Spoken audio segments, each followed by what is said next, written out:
back-to-back Big Ten games for the first time since 2007.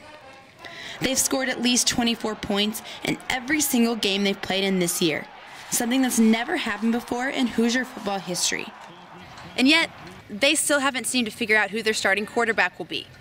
Team Sudfeld or Team Kaufman may be a bigger debate in Bloomington, Indiana right now than Romney or Obama.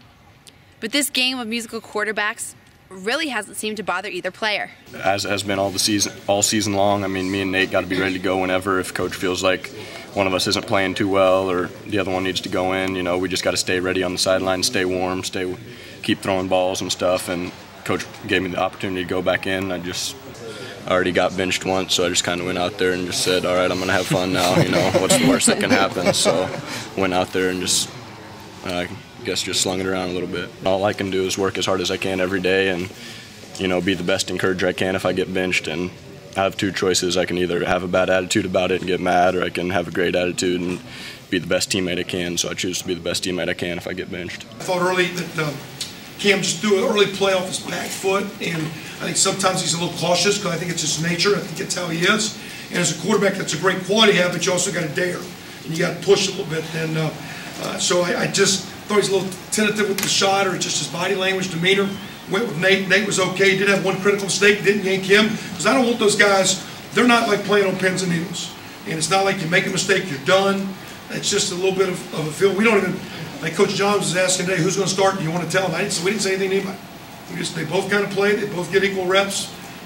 They're both kind of our one. And I'm glad we got them both. Cam did a great job of overcoming adversity. I mean, Coach put him out because I guess he wasn't on fire like he thought he should be, but he came back in, stayed warm on the sidelines, and came back in and just made great plays, big plays. See the look in his eye. He was in the huddle, and he don't really talk like that. And he was in there like, we got to go. This is us. We can win this. And I feel like a great leadership came out of him. I just yell at him as much as I can. I do.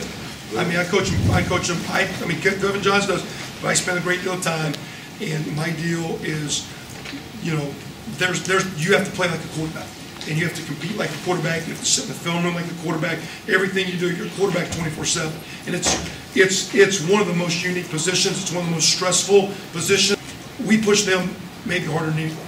They've embraced it, and I'm telling you, if they come in, the biggest guy smiling high five at the scores was Nate Sudfeld, and the same deal when Cam's. So those are two good dudes, and we're going to get number 5 back, and he's going to be pretty good too.